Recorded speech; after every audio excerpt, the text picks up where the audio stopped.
Good morning class. ਅੱਜ ਅਸੀਂ chemical bonding ਦੇ ਵਿੱਚ ਨੈਕਸਟ ਕਰਾਂਗੇ general characteristics of ionic compounds. ਇਸ ਤੋਂ ਪਹਿਲਾਂ ਅਸੀਂ ਕੀ ਕਰ ਚੁੱਕੇ ਹਾਂ? ਅਸੀਂ ਕੈਮੀਕਲ ਬੌਂਡ, ਉਹਦੀ ਡੈਫੀਨੇਸ਼ਨ, ਉਹਦੇ ਵਿੱਚ ਕੁਝ ਇੰਪੋਰਟੈਂਟ ਕੁਐਸਚਨਸ ਦੇ ਆਨਸਰ, ਜਿਵੇਂ why do atoms combine, and ਉਸ ਤੋਂ ਬਾਅਦ ਟਾਈਪਸ ਕਰਨੀਆਂ ਸਟਾਰਟ ਕੀਤੀਆਂ ਸੀ, ਜਿਹਦੇ ਵਿੱਚ ਫਰਸਟ ਟਾਈਪ ਅਸੀਂ ਆਇਨਿਕ ਬੌਂਡ ਦੀ ਕਰ ਰਹੇ ਸੀ। ਆਇਨਿਕ ਬੌਂਡ ਦੇਖਿਆ ਸੀ, ਦੈਨ ਉਹਦੇ ਵਿੱਚ ਐਗਜ਼ਾਮਪਲਸ ਦੇਖੀਆਂ ਸੀ ਅਲੱਗ-ਅਲੱਗ। ਨੈਕਸਟ ਅਸੀਂ ਕੀ ਕਿਹਾ ਸੀ? what are the different factors that influence the formation of an ionic bond? तीन फैक्टर डिस्कस कीते सी फुल डिटेल दे विच, ionisation energy, electron gain enthalpy and the lattice energy. ਅੱਜ ਅਸੀਂ ਦੇਖਾਂਗੇ ਆਇਨਿਕ ਕੰਪਾਊਂਡਸ ਦੀਆਂ ਕੁਝ ਕਰੈਕਟਰਿਸਟਿਕਸ, ਜਿਹਦੇ ਵਿੱਚ ਫਰਸਟ ਕਰੈਕਟਰਿਸਟਿਕ ਹੈ ਸਾਡੇ ਕੋਲੇ ਫਿਜ਼ੀਕਲ ਸਟੇਟ। तो ਜੇਕਰ ਮੈਂ ਇੱਕ ਆਇਨਿਕ ਕੰਪਾਊਂਡ ਦੀ ਗੱਲ ਕਰਾਂ, ਠੀਕ ਹੈ, ਸੋਡੀਅਮ ਕਲੋਰਾਈਡ, ਜਿਹਨੂੰ ਕੀ ਕਹਿੰਦੇ ਅਸੀਂ ਕਾਮਨ ਸਾਲਟ ਔਰ ਟੇਬਲ ਸਾਲਟ, ਮੈਂ ਤੁਹਾਨੂੰ ਪੁੱਛਾਂਗੇ ਇਹਦਾ ਫਿਜ਼ੀਕਲ ਸਟੇਟ ਕੀ ਹੁੰਦਾ ਹੈ? ਤੁਸੀਂ ਕਹੋਗੇ ਡੈਫੀਨੇਟਲੀ, ਤੁਸੀਂ ਕੀ ਕਹੋਗੇ? ਸੋਲਿਡ ਹੁੰਦਾ ਹੈ ਨਾ। ਰੋਜ਼ ਦੇਖਦੇ ਹਾਂ ਅਸੀਂ ਕਿਹੜੀ ਫਾਰਮ ਦੇ ਵਿੱਚ ਹੈ? ਸੋਲਿਡ ਫਾਰਮ ਦੇ ਵਿੱਚ ਹੈ। ਰੀਜ਼ਨ ਕੀ ਹੈ ਹੁਣ ਇਹ ਸੋਲਿਡ ਫਾਰਮ ਦੇ ਵਿੱਚ ਕਿਉਂ ਹੈ? ਹੁਣ ਦੇਖੋ, ਇਹ ਇਸ ਕੁਐਸਚਨ ਦੇ ਅਲੱਗ-ਅਲੱਗ ਤਰੀਕੇ ਨਾਲ ਅਸੀਂ ਆਨਸਰ ਦੇ ਸਕਦੇ ਹਾਂ। ਪਹੁੰਚਣਾ ਅਸੀਂ ਇੱਕੋ ਪੁਆਇੰਟ ਤੇ ਹੈ ਕਿ ਇਹਦੇ ਵਿੱਚ ਜਿਹੜੇ ਪਾਰਟੀਕਲਸ ਨੇ they R strongly binded with the help of electrostatic forces of attraction। ਤੇ ਉਹ ਬੌਂਡ ਨੂੰ ਤੋੜਨ ਵਾਸਤੇ ਤੁਹਾਨੂੰ ਬਹੁਤ ਜ਼ਿਆਦਾ એનર્ਜੀ ਚਾਹੀਦੀ ਹੈ। ਉਹ ਬੌਂਡ ਨੂੰ ਤੋੜਨ ਵਾਸਤੇ ਤੁਹਾਨੂੰ ਬਹੁਤ ਜ਼ਿਆਦਾ ਹੀਟ ਚਾਹੀਦੀ ਹੈ। ਜਿੰਨੀ ਜ਼ਿਆਦਾ ਹੀਟ ਕਰਨੀ ਪਊਗੀ, ਉਨਾ ਹੀ ਉਹਦਾ ਮੈਲਟਿੰਗ ਪੁਆਇੰਟ ਕੀ ਹੁੰਦਾ ਜਾਊਗਾ? ਹਾਇਰ ਹੁੰਦਾ ਜਾਊਗਾ। ਸੋਡੀਅਮ ਕਲੋਰਾਈਡ ਦਾ ਜਿਹੜਾ ਮੈਲਟਿੰਗ ਪੁਆਇੰਟ ਹੈ ਉਹ ਹੈਗਾ ਤੁਹਾਡੇ ਕੋਲੇ 801 degree Celsius, which is quite high, बहुत ज़्यादा हाई टेम्परेचर है ना। तो इनू इन्ना हाई टेम्परेचर क्यों चाहिए है? देखो हुण ਜਦੋਂ ਅਸੀਂ ਸੋਲਿਡਸ ਨੂੰ ਸਮਝਿਆ ਸੀ ਤਾਂ ਅਸੀਂ ਸੋਲਿਡਸ ਦੀ ਡੈਫੀਨੇਸ਼ਨ ਵਿੱਚ ਕੀ ਸਿੱਖਿਆ ਸੀ? ਅਸੀਂ ਕਿਹਾ ਸੀਗਾ ਸੋਲਿਡ ਇੱਕ ਸਬਸਟੈਂਸ ਹੈ ਜਿਹਦਾ ਮੈਲਟਿੰਗ ਪੁਆਇੰਟ ਰੂਮ ਟੈਂਪਰੇਚਰ ਤੋਂ ਕੀ ਹੁੰਦਾ? ਹਾਇਰ ਹੁੰਦਾ। ਇਹਦਾ ਮਤਲਬ ਇਹ ਸੋਡੀਅਮ ਕਲੋਰਾਈਡ ਸੋਲਿਡ ਕਿਉਂ ਦਿਖਦਾ ਪਿਆ? ਫਿਜ਼ੀਕਲ ਸਟੇਟ ਇਹਦੀ ਸੋਲਿਡ ਕਿਉਂ ਹੈ? ਕਿਉਂਕਿ ਇਹਦਾ ਜਿਹੜਾ ਮੈਲਟਿੰਗ ਪੁਆਇੰਟ ਹੈ ਰੂਮ ਟੈਂਪਰੇਚਰ ਤੋਂ ਹਾਇਰ ਹੈ। ਹੁਣ ਫॉर एग्जांपल ਫਿਲਹਾਲ ਮੇਰੇ ਇਸ ਰੂਮ ਦਾ ਟੈਂਪਰੇਚਰ ਹੈ 25 ਡਿਗਰੀ ਸੈਲਸੀਅਸ, ਠੀਕ ਹੈ। तो ਇਹ 25 ਡਿਗਰੀ ਸੈਲਸੀਅਸ ਤੋਂ ਪੱਕਾ ਇਹਦਾ ਜਿਹੜਾ ਮੈਲਟਿੰਗ ਪੁਆਇੰਟ ਹਾਇਰ ਹੋਗਾ। ਹਾਂ ਹੈਗਾ 801 ਡਿਗਰੀ ਸੈਲਸੀਅਸ। ਮੈਨੂੰ ਕੀ ਦਿਖ ਰਿਹਾ? ਇਸੇ ਕਰਕੇ ਸੋਲਿਡ ਦਿਖ ਰਿਹਾ, ਸੋਲਿਡ ਦਿਖ ਰਿਹਾ ਹੈ, ਮੈਲਟਿੰਗ ਪੁਆਇੰਟ ਹਾਈ ਹੈ। ਰੀਜ਼ਨ ਕੀ ਹੈ? ਰੀਜ਼ਨ ਇਹੀ ਹੈ ਕਿ ਜਿਹੜੇ ਇਹਦੇ ਕੰਸਟੀਚੂਐਂਟ ਪਾਰਟੀਕਲਸ ਨੇ, ਮਤਲਬ ਸੋਡੀਅਮ ਆਇਨ ਤੇ ਕਲੋਰਾਈਡ ਆਇਨ, ਇਹ ਬਹੁਤ ਹੀ ਜ਼ਿਆਦਾ ਸਟਰੋਂਗ ਬੌਂਡ ਦੇ ਨਾਲ, ਜਿਹਦੀ ਸਟਰੈਂਥ ਬਹੁਤ ਜ਼ਿਆਦਾ ਉਹਦੇ ਨਾਲ ਕੀ ਹੋਏ? ਇੱਕ ਦੂਸਰੇ ਦੇ ਨਾਲ ਜੁੜੇ ਹੋਏ ਹੈ, ਜਿਨ੍ਹਾਂ ਨੂੰ ਤੋੜਨ ਵਾਸਤੇ ਕੀ ਚਾਹੀਦਾ ਹੈ? ਇਹਨਾਂ ਬੌਂਡਸ ਨੂੰ ਅਗਰ ਅਸੀਂ ਬ੍ਰੇਕ ਕਰਨਾ ਹੈ ਨਾ, ਤਾਂ ਆਇਨਸ ਨੂੰ ਅਲੱਗ-ਅਲੱਗ ਕਰਨਾ ਹੈ ਨਾ, ਬਹੁਤ ਜ਼ਿਆਦਾ એનર્ਜੀ ਦੀ ਲੋੜ ਹੈ। तो टेम्परेचर बहुत ज़्यादा हाई करना पड़ेगा, ताही ये बॉन्ड की करूँगा साढ़े को ब्रेक करूँगा, ठीक है। तो रीज़न है कि during the formation of sodium chloride और any type of ionic compound lot of energy is released. आप देखा सीगा, आप क्या सीगा, ਜਦੋਂ ਇਹਨਾਂ ਦੀ ਫਾਰਮੇਸ਼ਨ ਹੁੰਦੀ ਹੈ ਦੋ એનર્ਜੀਜ਼ ਦਾ ਸਮ ਤੀਸਰੀ એનર્ਜੀ ਤੋਂ ਜ਼ਿਆਦਾ ਹੁੰਦਾ ਹੈ ਨਾ। ਕਿਹੜੀ ਸੀ ਉਹ? ਇਲੈਕਟ੍ਰੋਨ ਗੇਨ ਐਂਥੈਲਪੀ ਐਂਡ ਨਾਲ ਕਿਹੜੀ ਸੀ? Lattice energy. ਉਹ ਹਮੇਸ਼ਾ ਜ਼ਿਆਦਾ ਹੁੰਦੇ ਨੇ as comparative to the ionization energy. ਤਾਂ ਉਹਦੇ ਵਿੱਚ ਕੀ ਹੁੰਦਾ ਪਿਆ? ਜਿਹੜੀ ਉਹ એનર્ਜੀ ਇੰਨੀ ਨਿਕਲਦੀ ਵੀ, ਉਹ ਇਸ ਚੀਜ਼ ਨੂੰ ਕੀ ਕਰ ਰਹੀ ਹੈ? ਸਟੇਬਿਲਿਟੀ ਪ੍ਰੋਵਾਈਡ ਕਰ ਰਹੀ ਹੈ। ਐਂਡ ਅਲਟੀਮੇਟਲੀ ਉਹ ਚੀਜ਼ ਬਹੁਤ ਸਟੇਬਲ ਆ, ਉਹ ਇੰਨੀ ਸਟੇਬਲ ਆ ਕਿ ਉਹਨੂੰ ਬਹੁਤ ਜ਼ਿਆਦਾ એનર્ਜੀ ਦੀ ਲੋੜ ਹੈ। ਕਿਹਦੇ ਵਾਸਤੇ? ਤਾਂ ਜੋ ਬ੍ਰੇਕ ਹੋ ਜਾਵੇ। ਜਿਸ ਕਰਕੇ ਸਾਨੂੰ ਇਹ ਚੀਜ਼ ਸੋਡੀਅਮ ਕਲੋਰਾਈਡ ਕਿੱਦਾਂ ਦਿਖ ਰਹੀ ਹੈ? ਸੋਲਿਡ ਸਟੇਟ ਦੇ ਵਿੱਚ ਦਿਖ ਰਹੀ ਹੈ, ਠੀਕ। ਨੈਕਸਟ ਅਸੀਂ ਕਰਾਂਗੇ ਇਹਦੇ ਵਿੱਚ ਜਿਹੜਾ ਇਹਦਾ ਅਗਲਾ ਫਿਜ਼ੀਕਲ ਪੁਆਇੰਟ ਹੈ, ਫਿਜ਼ੀਕਲ ਪ੍ਰੋਪਰਟੀ ਹੈ, that is the crystal structure. ਤੋ ਕੀ ਕੀਤਾ ਇਹਨਾਂ ਨੇ? ਜਿਹੜਾ ਐਕਸ-ਰੇ ਐਨਾਲਿਸਿਸ ਕੀਤਾ ਜਦੋਂ ਆਇਨਿਕ ਕੰਪਾਊਂਡਸ ਦਾ, ਤੇ ਉਹਨਾਂ ਨੂੰ ਕੀ ਪਤਾ ਲੱਗਾ? ਉਹਨਾਂ ਨੂੰ ਪਤਾ ਲੱਗਾ ਕਿ ਜਿਹੜੇ ਆਇਨਿਕ ਕੰਪਾਊਂਡਸ ਨੇ ਨਾ, ਉਹ ਕਿਹਦੇ ਬਣੇ ਹੋਏ ਨੇ? ਉਹ ਬਣੇ ਹੋਏ ਨੇ ਆਇਨਸ ਦੇ। ਆਇਨਸ ਕੀ ਹੋਏ ਨੇ? ਆਪਸ ਦੇ ਵਿੱਚ ਜੁੜੇ ਹੋਏ ਨੇ। ਬਹੁਤ ਸਾਰੇ ਆਇਨਸ ਹੈ ਜਿਹੜੇ ਜਿਹਨਾਂ ਤੋਂ ਬਣੇ ਹੋਏ ਨੇ, ਜਿੱਦਾਂ ਹੁਣ ਸੋਡੀਅਮ ਕਲੋਰਾਈਡ, ਇਦਾਂ ਦੀਆਂ ਬਹੁਤ ਸਾਰੀਆਂ ਕੀ ਨੇ ਆਪਣੇ ਕੋਲੇ ਸਪੀਸ਼ੀਜ਼ ਨੇ ਜਿਹੜੀਆਂ ਆਪਸ ਵਿੱਚ ਜੁੜੀਆਂ ਹੋਈਆਂ ਨੇ। ਔਰ ਇਹ ਜੁੜ ਕੇ ਕਿੱਦਾਂ ਅਰੇਂਜ ਹੋਈਆਂ ਹੋਈਆਂ ਨੇ? ਇਹ ਜੁੜ ਕੇ ਇੱਕ ਲੈਟਿਸ ਦੇ ਵਿੱਚ ਸੈੱਟ ਹੋਈਆਂ ਨੇ, ਠੀਕ ਹੈ। ਇੱਕ ਲੈਟਿਸ ਦੇ ਵਿੱਚ और इस लैटिस की खासियत पता की है? इस लैटिस की खासियत ये है कि केटाइन ते एनाइन ਦਾ ਜਿਹੜਾ डिस्टेंस है ना, ਉਹ हर केटाइन ते एनाइन ਦੇ डिस्टेंस वास्ते की है सेम। ठीक है, मतलब जेकर सोडियम ते क्लोराइड ਦੇ ਵਿੱਚ ਸਪੋਜ਼ ਕਰ ਲਓ ਅਸੀਂ ਮੈਂ ਕਹਾਂ ਕਿ डिस्टेंस x है ना, तो हर सोडियम ਤੇ क्लोराइड ਦੇ ਵਿੱਚ डिस्टेंस ਕਿੰਨਾ ਹੈ ਤੁਹਾਡੇ ਕੋਲੇ x। ਹੁਣ ਇਹ ਜਿਹੜਾ सेम डिस्टेंस है ना केटाइन्स ਤੇ एनाइन्स ਦੇ ਵਿੱਚ, ਉਹ ਇਹਨਾਂ ਸਾਰੇ सोडियम क्लोराइड ਦੇ ਜਿਹੜੇ ਪਾਰਟੀਕਲਸ ਨੇ ਜੋ ਇਸ ਲੈਟਿਸ ਦੇ ਵਿੱਚ ਸੈੱਟ ਹੋਏ ਹੋਏ ਨੇ, ਉਹ ਇਹਨਾਂ ਨੂੰ ਕੀ ਪ੍ਰੋਵਾਈਡ ਕਰਦਾ ਹੈ? ਉਹ ਇਹਨਾਂ ਨੂੰ ਪ੍ਰੋਵਾਈਡ ਕਰਦਾ ਸਿਮੈਟਰੀ। ਜਿਵੇਂ ਸਪੋਜ਼ ਕਰ ਲਓ ਤੁਸੀਂ ਕਿਸੇ ਮੈਰਿਜ ਤੇ ਜਾ ਰਹੇ ਹੋ, ਹੈ ਨਾ, ਜਦੋਂ ਤੁਸੀਂ ਕਿਸੇ ਮੈਰਿਜ ਤੇ ਜਾਂਦੇ ਹੋ, ਜਦੋਂ ਜੇਕਰ ਤੁਸੀਂ ਫਰਸਟ ਗੈਸਟ ਹੋ, ਤੁਸੀਂ ਦੇਖਦੇ ਹੋ ਉੱਥੇ ਹਰ ਇੱਕ ਚੇਅਰ ਪ੍ਰੋਪਰਲੀ ਸੈੱਟ ਹੈ, ਕੋਈ ਵੀ ਟੇਢੀ ਮੇਢੀ ਨਹੀਂ ਹੋਈ ਹੋਈ, ਪ੍ਰੋਪਰਲੀ ਸੈੱਟ। ਅਸੀਂ ਕੀ ਕਹਾਂਗੇ ਕਿੰਨਾ ਆਰਡਰਡ ਅਰੇਂਜਮੈਂਟ ਹੈ, ਕਿੰਨਾ ਸਿਮੈਟ੍ਰਿਕ ਅਰੇਂਜਮੈਂਟ ਹੈ। ਪਰ ਜਿੱਦਾਂ ਜਿੱਦਾਂ ਹੌਲੀ ਹੌਲੀ ਲੋਕ ਆਣੇ ਸਟਾਰਟ ਹੋ ਜਾਂਦੇ ਆ, ਕੀ ਹੁੰਦਾ, ਸਾਰੀਆਂ ਕੁਰਸੀਆਂ ਇੱਧਰ ਉੱਧਰ ਹੋਣੀਆਂ ਸ਼ੁਰੂ ਹੋ ਜਾਂਦੀਆਂ, ਟੇਬਲ ਵੀ ਹਿਲ ਜਾਂਦੇ, ਕੁਰਸੀਆਂ ਵੀ ਹਿਲ ਜਾਂਦੀਆਂ, ਕਿਸੇ ਦਾ ਮੂੰਹ ਸਾਡੇ ਵੱਲ ਨੂੰ, ਕਿਸੇ ਦਾ ਮੂੰਹ ਦੂਜੇ ਪਾਸੇ ਨੂੰ, ਹੈ ਨਾ, ਉਹ ਆਰਡਰਡ ਅਰੇਂਜਮੈਂਟ ਨਹੀਂ ਹੁੰਦਾ। ਬਟ ਜਿਹੜਾ ਆਇਨਿਕ ਕੰਪਾਊਂਡਸ ਦਾ ਜਿਹੜਾ ਜਿਸ ਲੈਟਿਸ ਦੇ ਵਿੱਚ ਸੈੱਟ ਹੋ ਕੇ ਬਹਿੰਦੇ ਆ ਨਾ, ਉਹਦੇ ਵਿੱਚ ਉਹਨਾਂ ਆਇਨਸ ਦਾ ਆਰਡਰਡ ਅਰੇਂਜਮੈਂਟ ਹੁੰਦਾ। ਠੀਕ ਹੈ, ਔਰ ਸੋਡੀਅਮ ਕਲੋਰਾਈਡ ਵਾਸਤੇ ਤਾਂ ਅਸੀਂ ਛੋਟੇ ਹੁੰਦੇ ਤੋਂ ਅਸੀਂ ਇੱਕ 9th ਕਲਾਸ ਤੋਂ ਇੱਕ ਚੀਜ਼ ਪੜ੍ਹਦੇ ਆ ਰਹੇ, ਮੈਨੂੰ ਯਾਦ ਹੈ ਸਾਡੇ ਸਰ ਅਜੀਤ ਸਿੰਘ ਸਰ ਸਾਨੂੰ ਇੱਕ ਲਾਈਨ ਲਿਖਾਉਂਦੇ ਹੁੰਦੇ ਸੀ ਕਿ each sodium ion is surrounded by 6 chloride ions and each chloride ion is surrounded by 6 sodium ions. तो ਇਹ ਸਾਰੀਆਂ ਚੀਜ਼ਾਂ ਜਿਹੜੀਆਂ ਉਹਨਾਂ ਨੇ ਉਹ ਸਿਖਾਈਆਂ ਸੀ, ਸੱਚੀ ਮੁੱਚੀ ਹੈ ਇਹ ਐਗਜ਼ੈਕਟਲੀ ਹੈ, ਜਿਸ ਕਰਕੇ ਕੀ ਹੈ, ਆਪਾਂ ਕੀ ਕਹਿੰਦੇ ਆ ਜਿਹੜੇ ਆਇਨਿਕ ਕੰਪਾਊਂਡਸ ਨੇ, ਠੀਕ ਹੈ, ਇਹਨਾਂ ਦੇ ਕੋਲ ਇੱਕ ਕ੍ਰਿਸਟਲ ਸਟਰਕਚਰ ਹੁੰਦਾ ਹੈ, ਇਹ ਇੱਕ ਲੈਟਿਸ ਦੇ ਵਿੱਚ ਸੈੱਟ ਹੋਏ ਹੁੰਦੇ ਨੇ। ਠੀਕ ਹੈ, ਹੁਣ ਜਿਹੜੇ ਉਹ ਲੈਟਿਸ ਨੇ ਉਹ ਅੱਗੇ 7 ਟਾਈਪਸ ਦੇ ਨੇ, ਉਹ ਤੁਸੀਂ +2 ਦੇ ਵਿੱਚ ਕਰਨੇ ਆ। ਫਿਲਹਾਲ ਤੁਸੀਂ ਇੰਨੀ ਚੀਜ਼ ਸਮਝੋ, ਇਹ ਆਪਣੇ ਇੱਕ ਲੈਟਿਸ ਦੇ ਵਿੱਚ ਸੈੱਟ ਹੋਏ ਹੁੰਦੇ ਨੇ, ਜਿਹਦੇ ਵਿੱਚ ਜਿਹੜਾ ਇਹਨਾਂ ਦੇ ਵਿੱਚ ਜਿਹੜਾ ਆਇਨਿਕ ਡਿਸਟੈਂਸ ਹੈ ਉਹ ਕੀ ਹੁੰਦਾ, ਹਰ ਕੈਟਾਇਨ ਤੇ ਐਨਾਇਨ ਵਾਸਤੇ ਸੇਮ ਹੁੰਦਾ। ਹੁਣ ਇਹਦਾ ਮਤਲਬ ਜੇ ਹੁਣ ਦੇਖੋ, ਹੁਣ ਇਹਦਾ ਮਤਲਬ ਇਹ ਹੋਊਗਾ ਜੇ ਇੱਕ ਬੌਂਡ ਨੂੰ ਜਿੰਨੀ એનર્ਜੀ ਚਾਹੀਦੀ ਹੈ ਟੁੱਟਣ ਵਾਸਤੇ, ਉਨੀ ਸਾਰਿਆਂ ਨੂੰ ਚਾਹੀਦੀ ਹੈ ਨਾ। तो जो ਅਸੀਂ 19 एनर्जी ਤੇ ਪਹੁੰਚ ਗਏ, ਹੁਣ ਸਪੋਜ਼ ਕਰ ਲਓ ਇਸ ਬੌਂਡ ਨੂੰ ਤੋੜਨ ਵਾਸਤੇ ਕਿੰਨੀ એનર્ਜੀ ਚਾਹੀਦੀ ਹੈ, ਸਪੋਜ਼ ਕਰ ਲੈਂਦੇ ਅਸੀਂ 120 ਕਿਲੋ ਜੂਲ એનર્ਜੀ ਚਾਹੀਦੀ ਹੈ, ਤਾਂ ਮਤਲਬ ਸਾਰੇ ਬੌਂਡਸ ਨੂੰ ਟੁੱਟਣ ਵਾਸਤੇ 19 એનર્ਜੀ ਚਾਹੀਦੀ ਹੈ। ਜਦੋਂ ਅਸੀਂ 19 એનર્ਜੀ ਪ੍ਰੋਵਾਈਡ ਕਰ ਦਾਂਗੇ ਤਾਂ ਸਾਰੇ ਬੌਂਡ ਇਕੱਠੇ ਟੁੱਟ ਜਾਣਗੇ ਔਰ ਸਾਡੇ ਕੋਲੇ ਸਾਰੀ ਚੀਜ਼ ਕੀ ਹੋ ਜੂਗੀ, ਮੈਲਟ।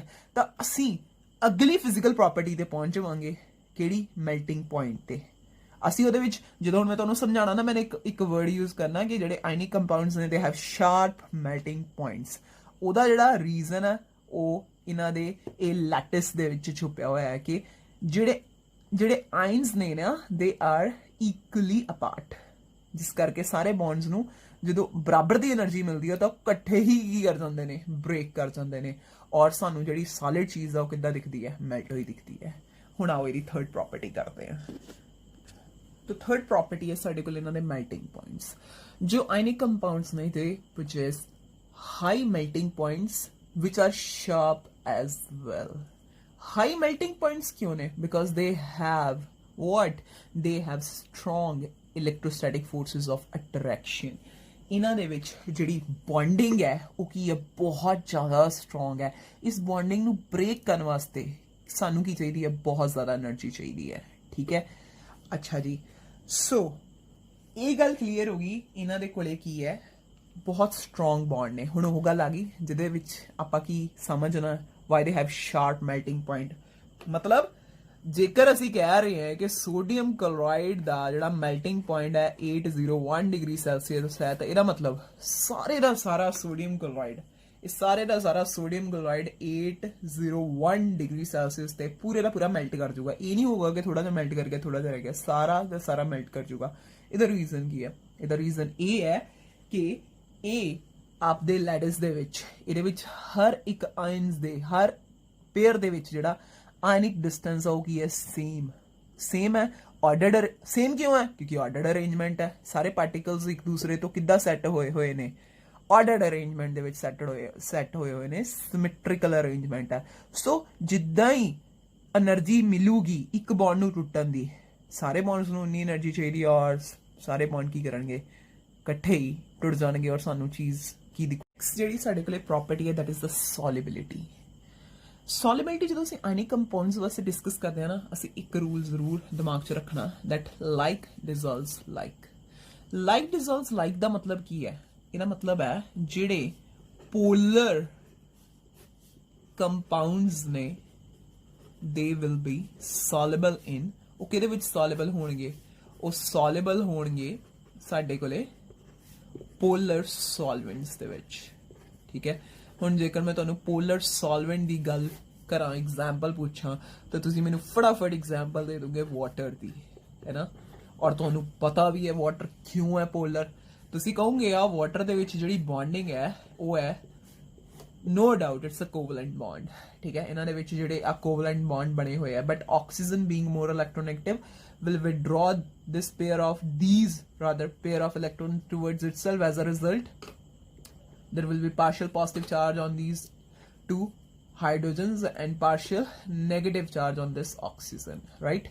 इस करके की बन गया polar. हुण polar है water किहदे करके due to electronegativity difference between oxygen and hydrogen. ठीक है ये हो गया पोलर हुण ਇਹ पोलर कंपाउंड्स मतलब ਜਿਹੜੇ ਆਇਨਿਕ ਕੰਪਾਊਂਡਸ ਦੀ ਅਸੀਂ ਗੱਲ ਕਰਦੇ ਪਏ ਆ ਉਹ ਇਹਨਾਂ ਦੇ ਵਿੱਚ ਕਿੱਦਾਂ ਸੋਲੂਬਲ ਹੋਣਗੇ ionic compounds how they are soluble in polar solvents for example water ਅਸੀਂ ਦੇਖਿਆ ਕਿ ਜਿਹੜਾ ਸੋਡੀਅਮ ਕਲੋਰਾਈਡ ਹੈ ਨਾ ਸੋਡੀਅਮ ਕਲੋਰਾਈਡ ਦੇ ਵਿੱਚ ਇੱਕ strong electrostatic force of attraction ਹੈ ਇਹਦੇ ਵਿੱਚ ਇੱਕ ਸਟਰੋਂਗ ਬੌਂਡ ਬਣਿਆ ਹੋਇਆ ਇਹਦੇ ਵਿੱਚ ਜਿਹੜਾ ਆਇਨਿਕ ਬੌਂਡ ਬਣਿਆ ਹੋਇਆ ਬਹੁਤ ਸਟੇਬਲ ਹੈ ਕਿਉਂ ਸਟੇਬਲ ਹੈ ਜਦੋਂ ਇਹ ਬੌਂਡ ਬਣਿਆ ਸੀ ਬਹੁਤ ਸਾਰੀ એનર્ਜੀ ਲੈਟਿਸ એનર્ਜੀ ਬਾਹਰ ਨਿਕਲੀ ਸੀ ਠੀਕ ਹੈ तो इस बॉन्ड ਨੂੰ ब्रेक करना औखा है पर ये बॉन्ड ब्रेक होगा किद्दां होगा वाटर करूगा किद्दां करूगा देखिए तो ਸਾਡੇ ਕੋਲੇ ਕੀ ਹੈ ਸੋਡੀਅਮ ਆਇਨ ਤੇ ਕਲੋਰਾਈਡ ਆਇਨ ਹੈ ਜਿਨ੍ਹਾਂ ਦੇ ਵਿੱਚ ਆਇਨਿਕ ਬੌਂਡ ਬਣਿਆ ਹੋਇਆ ਹੈ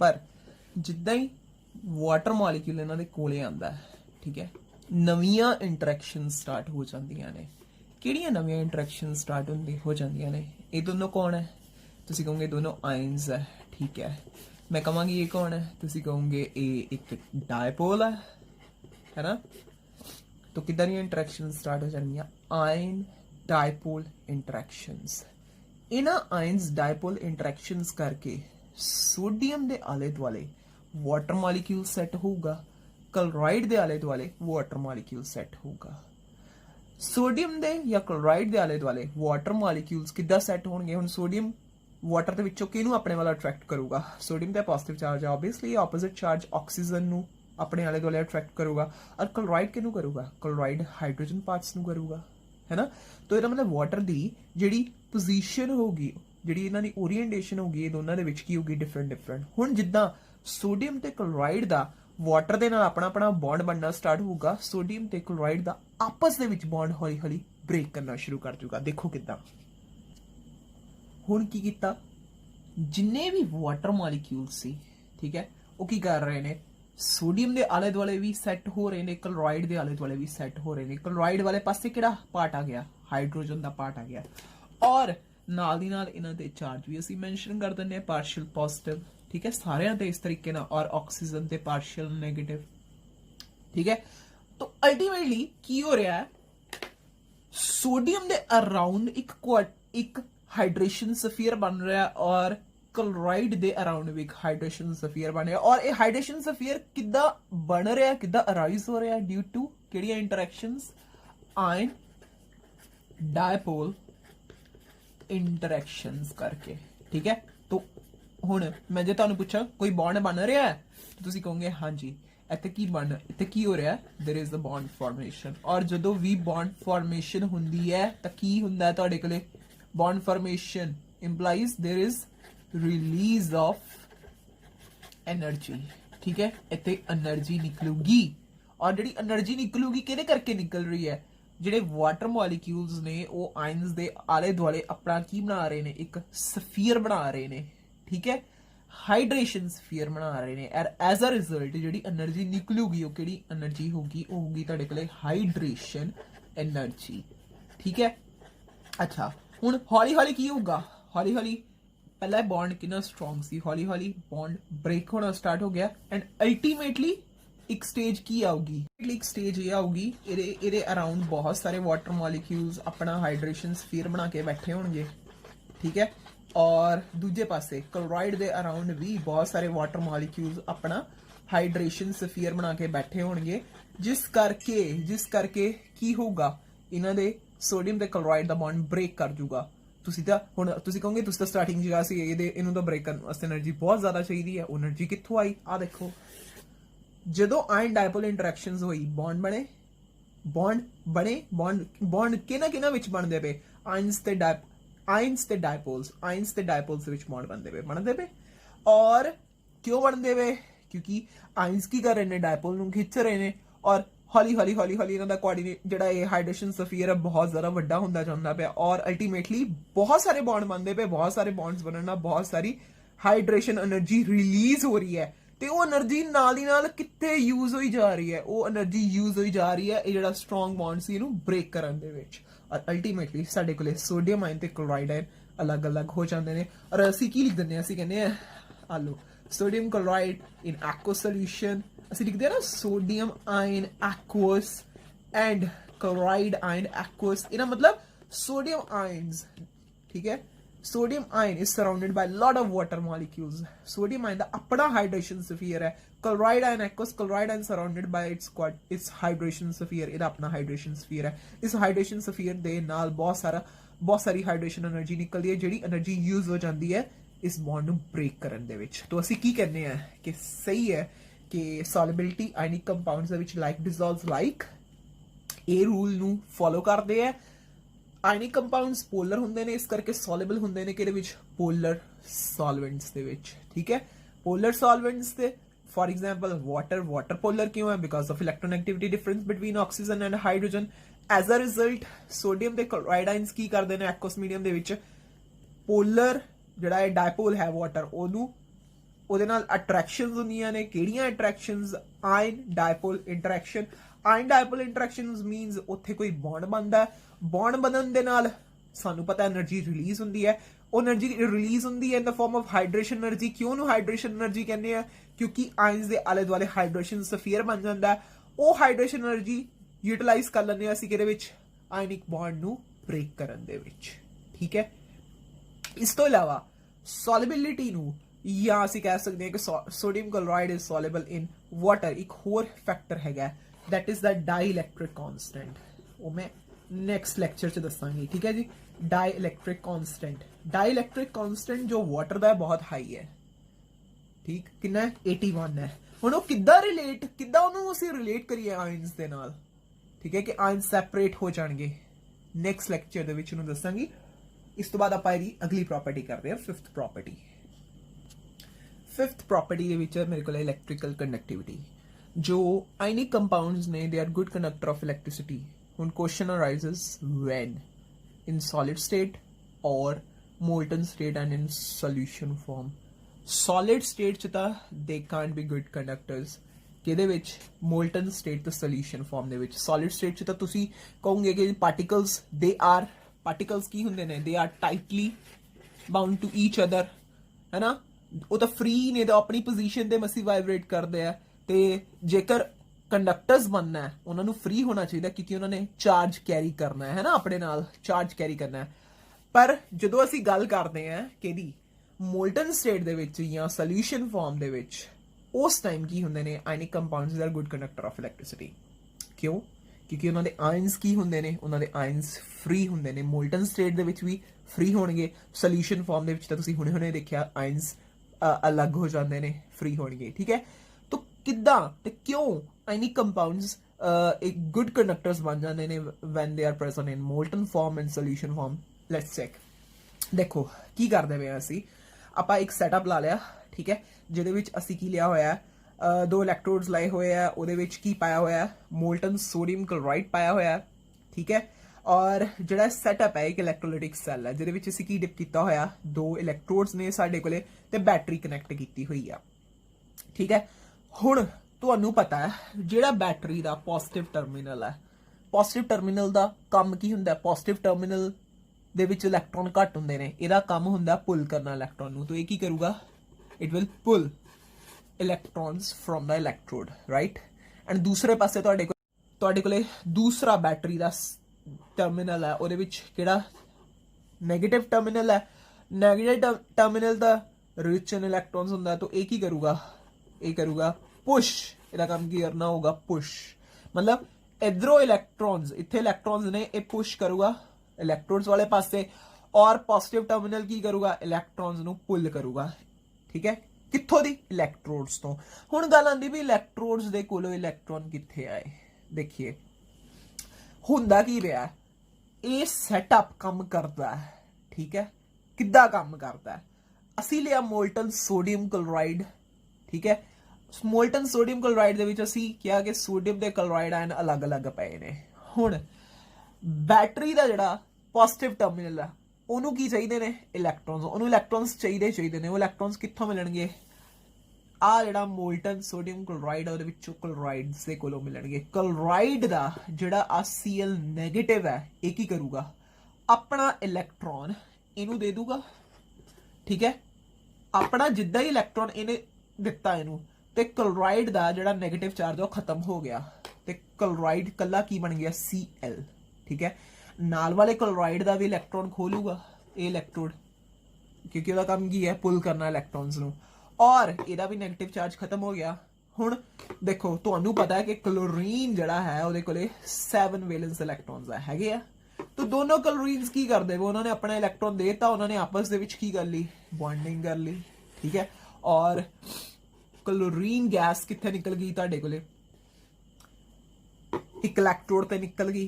ठीक है, अच्छा जी, दूसरे पासे की हो रहा है, ये इलेक्ट्रॉन्स इत्थे पहुंच, यही इलेक्ट्रॉन्स नू ये पॉजिटिव टर्मिनल ने खिंच लिया और बैटरी दे विचों निकल के ये इलैक्ट्रॉन्स किधर पहुंच गए, ये पहुंच गए इस इलैक्ट्रोड वाले पासे पहुंच गए। लो जी, ये जो इलैक्ट्रोड इत्थे इस इलैक्ट्रोड ते जो इलैक्ट्रॉन पहुंच रहे हैं, की कर रहे हैं, नैगेटिव चार्ज है सोल्यूशन दे विच, जिहड़ा थल्ले तुहाडे कोले मोल्टन मटीरियल ओहदे चों किहनूं खिच्चणगे, पॉजिटिव चार्ज नूं। सोडियम दिख गया इन्हां नूं, सोडियम ने की कीता, ये वाला इलैक्ट्रॉन ले लिया और किहदे च चेंज हो गया, ਇਹਦਾ ਇਹ ਪੋਜ਼ਿਟਿਵ ਖਤਮ ਹੋ ਜਾਊਗਾ ਔਰ ਇਹ ਕਿਹਦੇ ਚ ਚੇਂਜ ਹੋ ਜਾਊਗਾ, ਸੋਡੀਅਮ ਤੇ, ਔਰ ਅਲਟੀਮੇਟਲੀ ਹੌਲੀ ਹੌਲੀ ਸੋਡੀਅਮ ਇਹਦੇ ਤੇ ਕੀ ਹੋਣਾ ਸ਼ੁਰੂ ਹੋ ਜਾਊਗਾ, ਡਿਪੋਜ਼ਿਟ। ਹੋਰ ਸੋਡੀਅਮ ਨਿਕਲ ਕੇ ਡਿਪੋਜ਼ਿਟ ਹੋ ਜਾਊਗਾ। ਇਧਰੋਂ ਜਿੰਨੀਆਂ ਵਿੱਚ ਕਲੋਰਾਈਡ ਆਇਨ ਪਏ ਹੋਏ ਨੇ ਉਹ ਕਲੋਰੀਨ, ਦੈਨ ਕਲੋਰੀਨ ਦੋ ਕਲੋਰੀਨ ਆਪਸ ਵਿੱਚ ਮਿਲ ਕੇ ਕੀ ਹੋਈ ਜਾਣਗੇ, ਇੱਥੋਂ ਦੀ ਗੈਸ ਬਣ ਕੇ ਨਿਕਲੀ ਜਾਣਗੇ। ਤਾਂ ਇਹ ਸਾਰਾ ਸੈਟਅਪ ਹੁੰਦਾ ਹੈ। ਇਹਨੂੰ ਅਸੀਂ ਕੀ ਕਹਿੰਦੇ ਆ, ਇਹ ਅਸੀਂ ਕਦੋਂ ਸਟੱਡੀ ਕਰਦੇ ਆ, ਜਦੋਂ ਅਸੀਂ ਪੜ੍ਹਦੇ ਆ ਇਲੈਕਟ੍ਰੋਲਿਸਿਸ ਕਿਹੜਾ, ਸੋਡੀਅਮ ਕਲੋਰਾਈਡ ਦਾ। ਠੀਕ ਹੈ, ਹੁਣ ਇਲੈਕਟ੍ਰੋਲਿਸਿਸ ਕਿੱਦਾਂ ਹੁੰਦਾ ਹੋਇਆ, ਚਾਰਜ ਕਿਉਂ ਫਲੋ ਕਰਦਾ ਹੋਇਆ, ਇਲੈਕਟ੍ਰॉन्स ਕਿੱਥੋਂ ਆ ਰਹੇ ਨੇ, ਕਿਉਂਕਿ ਇਹ ਸੋਡੀਅਮ ਕਲੋਰਾਈਡ ਕੀ ਕਰ ਰਿਹਾ ਹੈ, ਇਲੈਕਟ੍रॉन्स ਪ੍ਰੋਵਾਈਡ ਕਰ ਰਿਹਾ ਹੈ। ਇਹ ਖੁਦ ਬ੍ਰੇਕ ਹੋਇਆ ਹੈ। ਠੀਕ ਹੈ, ਔਰ ਕੀ ਪ੍ਰੋਵਾਈਡ ਕਰ ਰਿਹਾ ਹੈ, ਇਲੈਕਟ੍रॉन्स ਪ੍ਰੋਵਾਈਡ ਕਰ ਰਿਹਾ ਹੈ। ਸੋ ਜਿਹੜੇ ਆਇਨਿਕ ਕੰਪਾਊਂਡਸ ਨੇ, ਜਿਹਦੇ ਵਿੱਚ ਅਸੀਂ ਐਗਜ਼ਾਮਪਲ ਕਰੀ ਸੋਡੀਅਮ ਕਲੋਰਾਈਡ ਨਹੀਂ, they are good conductors of electricity. ਕਦੋਂ, when they are present in molten state and in solution form। ठीक है, हुण आपां इहदी लास्ट प्रॉपर्टी स्टडी करांगे।